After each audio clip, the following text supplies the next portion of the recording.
गोदी मीडिया और भारतीय प्रोपेगेंडा की। भारतीय मीडिया का पाकिस्तान मुखालिफ शैतानी प्रोपेगेंडा फिर मबनी एक खेल भरपूर बेनकाब हो चुका है। हर दहशतगर्द हमले के बाद भारतीय मीडिया का एक ही वतीरा रहा है कि बगैर सबूत पाकिस्तान पर इल्ज़ाम लगाया जाए, सच को छुपाया जाए और अपनी आवाम को बेवकूफ़ भी बनाया जाए। ज़राए ने बताया कि पहलगाम हमला दोपहर 3 बजे हुआ और भारतीय खुफिया एजेंसी रॉ से मुंसलिक सोशल मीडिया अकाउंट ने सिर्फ 5 मिनट बाद 3:05 पर पाकिस्तान पर इल्ज़ाम लगा दिया। उसके बाद सिर्फ 30 मिनट के अंदर भारतीय सोशल मीडिया अकाउंट्स ने मुनज़्ज़म अंदाज में ट्वीट्स भी शुरू कर दिए। ज़राए ने यह भी बताया कि वाक़े के 30 से 60 मिनट के अंदर बीजेपी लीडर और उन बीजेपी डंडा और अमित शाह ने भी नोटिस और इस पर ट्वीट लिया है। 1 से 3 घंटों के अंदर जाली इंटेलिजेंस रिपोर्ट्स की गई जिन्हें आरएस के ट्रोल अकाउंट से बड़े पैमाने पर रीट्वीट किया है। इस हवाले से मज़ीद तफसीलात हासिल करते हैं नुमाइंदा ख़ुसूसी इस्लामाबाद सदीक साजिद से। सदीक बताइएगा, बग़ैर शवाहिद के, बग़ैर किसी ऐसे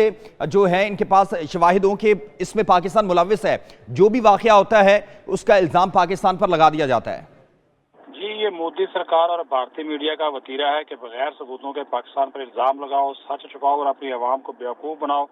कुछ तफसीलात आपने बता भी दी, लेकिन सिक्योरिटी ज़राए ने खुद जो भारतीय मीडिया के हवाले से और भारतीय जो हुकूमत की जानिब से जिस किस्म के इल्ज़ाम लगाए गए हैं उसका जो है वो हक़ाइक़ के साथ किया पर्चा किया है। और जो इल्ज़ाम हैरानकुन तौर पर पहलगाम वाक़या के पहले 15 मिनट में ही जो बीजेपी के सपोर्टर है उनकी जानिब से 500 भारतीय अकाउंट से एक जैसे ट्वीट्स किए जाते हैं और 30 मिनट में Pakistan terror error top trend जो है वो बन जाता है, जिसमें जाली कश्मीरी नामों से जो है वो ट्वीट्स किए जाते हैं। फिर वाक़या के 1 घंटे बाद जो है मेजर गोविंदा जैसे फौजी अकाउंट रद्द-ए-अमल देते हैं, पुरानी वीडियोस को ताज़ा वाक़े से जोड़कर दिखाना शुरू कर दिया जाता है और फिर भारतीय मीडिया शवाहिद के बगैर ऐसे हमलों को पाकिस्तान मुखालिफ जज्बात भड़काने के लिए इस्तेमाल करता आया है। हकीकत ये है कि इल्ज़ाम पहले से तैयार किए जा चुके थे जिन्हें पाकिस्तान मुखालिफ जहर उगलने में इस्तेमाल किया जा रहा है। और ये भी दफाई ज़राए का और दफाई हुकाम का कहना है कि दहशतगर्दी का कोई मज़हब नहीं, मगर भारत इसे हमेशा मुसलमानों और पाकिस्तान से जोड़ता है। और दफाई माहिरीन ने पहलगाम वाक़या पर संजीदा सवालात भी ठीक है सदीक साजिद, आप साथ रहिएगा। माहिर कौम इस्लाम थी सैयद मोहम्मद अली हमारे साथ मौजूद हैं। बहुत शुक्रिया आपके कीमती वक्त का।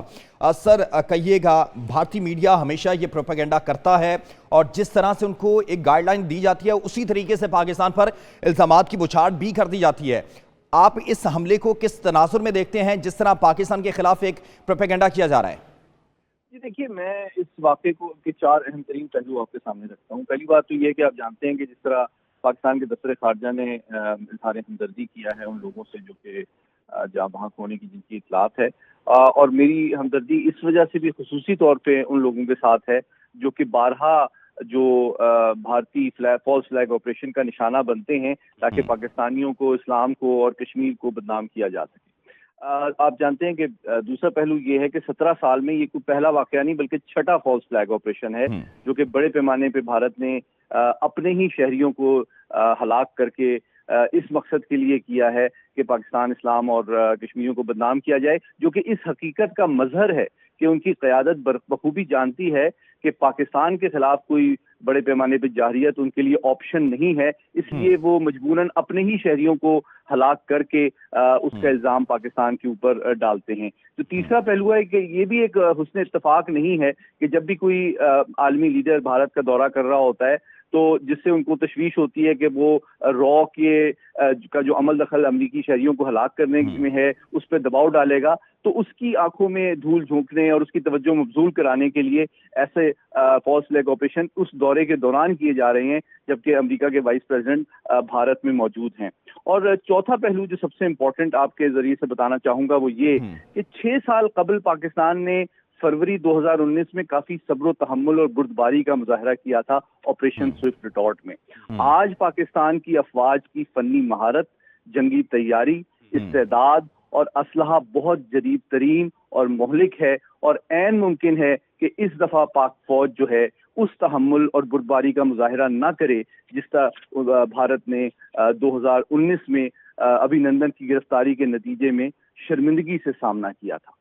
तो आपको नहीं लगता कि पाकिस्तान को अब मजबूत एक स्टांस लेना चाहिए और आलमी मीडिया के सामने भी रखना चाहिए और अक़वाम मुत्तहिदा के सामने भी रखना चाहिए, जिस तरह की जो आलमी मीडिया तो ये कर भी रहा है और देख भी रहा है, मुतअद्दिद इस तरह की रिपोर्ट्स भी आती हैं, लेकिन इस हवाले से अक़वाम मुत्तहिदा के अंदर एक नोटिस लेना चाहिए ताकि ये जो नफरत की फिजा पैदा की जाती है भारतीय मीडिया की जानिब से, تو پاکستان اس حوالے سے ایک مضبوط سٹانس کی طرف جانا چاہیے؟ جی، دو چیزیں میں سمجھتا ہوں پاکستان کی حکومت کو فوری طور پہ کرنی چاہیے. میں توقع کرتا ہوں کیونکہ بڑے پیمانے پہ ایک کرائسس کریٹ کرنے کی بھارت کوشش کر رہا ہے، تو پاکستان کے وزیر خارجہ کو جو 5 بڑی طاقتیں ہیں ان کے کاؤنٹر پارٹ یعنی کہ وزراء خارجہ کو فوری طور پہ اعتماد میں لینا چاہیے فون کے ذریعے سے، اور ان کو بتانا چاہیے کہ اس قسم کے واقعے کی اطلاعات کے 30 منٹ کے اندر پاکستان کو بود الزام ٹھہرانا بغیر کسی انٹرنیشنل انویسٹیگیشن کے، بغیر UN انکوائری کے صاف واضح کرتا ہے کہ اس کے مقاصد کیا ہیں. اور دوسری بات کہ پاکستان اس وقت ویسے بھی اقوام متحدہ کا نان پرماننٹ ممبر ہے، تو سیکیورٹی کاؤنسل کا ایک اجلاس بلانا چاہیے جس میں تمام پرماننٹ اور نان پرماننٹ ممبر کو بھارت کی اصلیت، حقیقت اور تاریخ بتانی چاہیے کہ کس طرح وہ اپنے شہریوں کو ہلاک کرتا ہے پاکستان کو بدنام کرنے کے لیے، تاکہ اس کی جو سرشت ہے، اس کا جو نیچر ہے اور عالمی امن و سلامتی کو جو خطرہ ہے اس سے بروقت انداز میں پاکستان. تو کیا آپ کو لگتا ہے کہ یہ ممکن ہے کہ بھارتی حکومت ایسے حملوں کو خود پلان کرتے ہیں، خود ڈیزائن کرتے ہیں اور پھر ایک کسی بھی غیر ملکی ڈیلیگیشن کا فائدہ اٹھاتے ہیں کہ ہم عالمی میڈیا کو یہ دکھا سکیں کہ اس طرح ہمارے ہاں یہاں پر ہو رہا ہے؟ جی دیکھیں، پچھلے 17 سال میں بھارت کا جو تجربہ اور مہارت ہے فالس فلیگ آپریشن کی، وہ دنیا میں اپنا ثانی نہیں رکھتی ہے. یہ چھٹا واقعہ ہے بڑے پیمانے پہ فالس فلیگ آپریشن کا پچھلے 17 سال میں. سمجھوتا ایکسپریس 2007 میں آپ کو یاد ہوگا، پھر ممبئی اٹیک 2008 میں آپ کو یاد ہوگا، کیرالا کے ٹورسٹ کو جو ہلاک کیا گیا 2018 اپریل میں وہ آپ کو یاد ہوگا، پلوامہ 2019 میں 40 بھارتی فوجیوں کو خود بھارت نے ہلاک کیا، پھر 2003 میں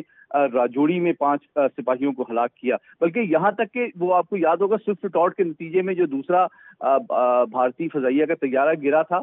جس کے نتیجے میں انہوں نے چھپانے کی کوشش کی ان پائلٹس کی ہلاکت کو، تو ایک ہفتے بعد رپورٹ دی گئی کہ جی وہ ٹریفک حادثے میں ہلاک ہو گئے ہیں. اور اتفاق کی بات ہے کہ وہ وہی 2 پائلٹ تھے جو کہ پاکستان کے خلاف سوئفٹ ٹارٹ کے دفاع میں ناکام ہوئے تھے. تو یہ ایک حقیقت ہے جن کو میں سمجھتا ہوں ہمارے دفاعی مبصرین کو، ہمارے میڈیا کو، ہمارے سفارت خانوں کو، پوری دنیا کے میڈیا، تھنک ٹینکس اور عالمی برادری کو بروقت اور بھرپور انداز میں اعتماد میں لینا چاہیے، بھارت کی اصلیت سے آگاہ کرنا چاہیے، تاکہ چونکہ اب صرف کشمیری مسلمان اور پاکستانی ہی نہیں، عالمی برادری بھی بھارت کو ایک امن و سلامتی کی طور کے لیے ایک خطرے کے طور پہ دیکھیں. تو آپ کو لگتا ہے کہ ہم نے پلوامہ کا حملہ دیکھا، پھر کشمیر کے اندر ہی اس طرح کے متعدد واقعات دیکھے، اور وہ واقعات یہ ایک دکھانے کی کوشش کی جا رہی ہے کہ کشمیر حساس ہے اور وہاں پر وہ اپنی جو ایک ظالمانہ گرفت ہے اس کو مزید مضبوط کرنے کے لیے اس طرح کے اقدامات کرتی ہیں؟ جی بالکل، اور اس کا مقصد جو ہے مضبوط تو وہ کیا کریں گے، کیونکہ ہر ظلم کا جو عمل ہے وہ ہمارے کشمیری بہن بھائیوں کے جذبہ حریت کو مزید مضبوط بھی کر دیتا ہے، اور بھارت کی جو اصلیت ہے اور عالمی قوانین اور اقوام متحدہ کی قراردادوں کی جو خلاف ورزی ہے اس کو بھرپور انداز میں واضح کر دیتا ہے. تو ان کا جتنا زیادہ ظلم بڑھتا جا رہا ہے، میں سمجھتا ہوں کہ ہمارے کشمیری بہن بھائیوں کی جذبہ حریت مزید مستحکم بھی ہو رہا ہے، اور ان کو یقین ہو چکا ہے کہ ان کا مستقبل پاکستان کے ساتھ ہے اور بھارت میں ان کا رہنا بہت مشکل ہے. اور جو کوششیں ہیں ٹھیک ہے سر، آپ ساتھ ہی رہیے گا ہمارے ساتھ. طارق رشید خان جو ہے ہمارے بین الاقوامی امور ہیں، بہت شکریہ سر آپ کے قیمتی وقت کا. سر جس طرح آپ نے سنا سید محمد علی صاحب کو بھی، کہ آپ کو لگتا ہے کہ بی جے پی کی حکومت کے دوران ہی اس طرح کے واقعات کا بڑھنا، بار بار ہونا، اور پھر فلیگ شپ آپریشن بھی تب ہی ہونا جب کوئی نہ کوئی غیر ملکی ڈیلیگیشن وہاں پر ہوتا ہے؟ بالکل، دیکھیں یہ بڑے اہم سوال ہیں، ان سوالوں کا جواب انڈیا کے میڈیا کو، انڈیا کے جو ذمہ دار ہیں ہوم منسٹر امیت شاہ کو، یا ان کے جو سیکیورٹی ایڈوائزر ہیں ان کو، اجیت دوول کو دینا چاہیے. اب دیکھیں یہاں یہ انسیڈنٹ ہوا ہے پہلگام میں، یہ پاکستان سے 400 کلومیٹر دور ہے. اچھا، اس کے بعد 3 بجے ہوتا ہے اور 5 منٹ بعد یہ پروپیگنڈا شروع ہو جاتا ہے. اور دیکھیں اس وقت جو کشمیر میں سارے انہوں نے باغات کو اکھاڑ دیا ہے، وہ ریلوے لائن پہ بچھا رہے تھے پہلگام تک، تو وہاں کی جو صرف آمدنی کا ذریعہ ٹورزم ہے. تو نہ تو کشمیری خود کر سکتے ہیں اور نہ کوئی ان کا ہمدرد کروا سکتا ہے. تو اگر وہاں ٹورزم نہیں ہوگا تو وہ کہاں سے کھائیں کمائیں گے؟ تو یہ صرف وہ لوگ جو ہیں جو ان کے دشمن ہیں وہی کرا سکتے ہیں. اور بی جے پی خاص طور پہ مودی جو ہے ان کا دشمن ہے. اور مودی دیکھیں کوئی نارمل انسان نہیں ہے، یہ بندروں کی پوجا کرتا ہے، یہ پیشاب پیتا ہے، گائے کو یہ گو ماتا کہتا ہے، بیل کو اپنا باپ نہیں مانتا. تو یہ ان پروپیگنڈا سے کچھ نہیں ہوگا. پاکستان ایک مضبوط ملک ہے، اور دنیا دیکھیں امریکہ جس کو بھی یہ بتانے کی کوشش کر رہے ہیں سعودی عربیہ، کیا وہ بچے ہیں؟ کیا وہ یہ نہیں سمجھتے کہ بھئی 3 बजे इंसिडेंट होता है, उसमें कुछ टाइम लगता है कि फैक्ट्स आने में, और फौरन ही मीडिया पे एक तूफान बदतमीजी मचा दिया जाता है। 24 घंटे गुजर गए, वो कौन है भाई टेररिस्ट? किसी की लाश दिखा दो, कोई हथियार पकड़ा है वो दिखा दो, कोई उसमें अगर 27 बंदे मारे गए हैं तो किधर है, उनकी कोई लाशें दिखा दो।